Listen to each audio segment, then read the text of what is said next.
What's up, you guys? How are you? Kim Schaper here. Today, I wanted to cover the difference between high cortisol and low cortisol. So high cortisol always happens before the dip of low cortisol. High cortisol is usually that fight or flight, that wired and tired in a sense. It's where you're feeling kind of ornery, crabby, moody, definitely dealing with mood swings. You could easily be dealing with belly fat, weight gain, just holding a lot of inflammation, feeling puffy and swollen. Again, just feeling super crabby, feeling like you're about to snap at the drop of a hat. This is, again, very common when you're under stress for a period of time. Not anything super long withstanding, but definitely something that needs to be addressed. With high cortisol, this can typically be from everyday life stressors. It can cause from gut imbalances. It can be from inflammation in the body, even an underlying infection or virus. Epstein-Barr is very common, Hashimoto's, all of those things. Another reason for high cortisol, again, is usually might be from excessive exercise or definitely not sleeping enough. That's a big one. And when we're sleep deprived, you better believe we're gonna have lots of sugar cravings, lots of carb cravings, and that's just gonna fuel the fire because all that sugar, all those carbs are just gonna magnify into some sort of inflammation within the body. So high cortisol, one of the best ways to help reduce this is find ways to meditate. It doesn't have to be where you're sitting in the Om position for a long period of time. It can be very simple. You just sit in silence for 5 minutes. Sit in silence, 5 minutes.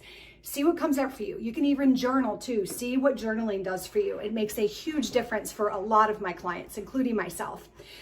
A couple other things you can do as well. Make sure you use your voice. Speak up. Let people know what you need. Set those healthy boundaries. Rather than trying to wear a million different hats and doing all the things, make sure you set boundaries. Let people know what they are. Otherwise, they don't know until you share with them. So take some stuff off your plate. Maybe you're doing too much volunteer work. Maybe you're overcommitting yourself with the PTA. Maybe you are taking too many high intensity classes. Whatever it may be, take the lowest hanging fruit and see if you can reduce that and push it off to the side. I always talk about my rubber band effect with the body, and when there's too much tension pulling on your hormones and thyroid, it is gonna backfire, and high cortisol is gonna be one of them. Signs you'll typically see, again, you won't be able to drop the body fat. You'll feel like your appetite's out of control, like you can eat from like Michael Phelps, for instance. I had a friend, very similar situation. She was opening a business and she could not stop eating all the food. So really pay attention to those, see what comes up for your cravings. Make sure to check out my posts about the CARES model that I often post in my Instagram stories and in some of my feed too. Super important to think about. But definitely find ways to reduce that stress. Make sure you get sleep, guys. Super important. Get that shut eye. So important. Another thing you can do too is adaptogens. I love ashwagandha. I love rhodiola. Rhodiola is more for someone who's on lower cortisol. I'll explain that here in a second. So you just want to make sure you have something that is calming to your cortisol, not something that's going to spike it up. So again, ashwagandha is great, L-theanine is great, GABA is great, finding ways to take it down a notch. That's going to be most important for high cortisol. Now, the flip side of that is low cortisol. This typically happens after a long period of time at high cortisol. So low cortisol, you're going to hit that pretty hard, which is not fun. You're going to feel depression. You're going to feel super tired, especially in the morning. You're not going to want to get out of bed. Again, mild depression. You're going to have lots of sugar and salt cravings. That even goes into play with high cortisol too. Again, low cortisol is just where you're feeling really unmotivated. You don't have a lot of drive.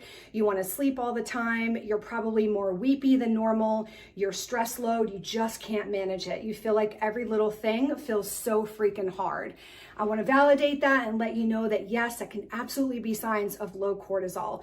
So please make sure to take care of yourself. When you notice the stress is starting to hit, find ways to manage that now, rather than again, waiting until you hit the low cortisol and you're actually forced to take rest. When my clients, they deal with low cortisol, Again, they're going to feel super tired. They're going to have no motivation to work out, really no even motivation to do everyday life things. So it affects their work, it affects their relationships, it affects their sex drive. The sex drive is going to be out the toilet. Your sex hormones are going to tank, so you're going to have no libido. Again, it's not a fun place to be. So really try to find ways to manage your stress before you get to this point.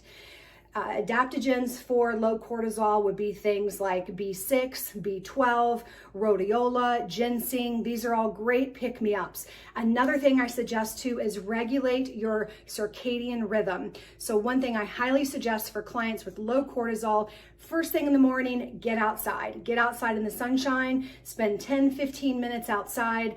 Create that cortisol awakening response so it stimulates your body that, oh, okay, it's light time. Get that sunshine first thing in the morning. Find ways to get out in nature first thing. Even if you can't, just stepping outside of your house and getting some of that natural sunlight will make a huge difference.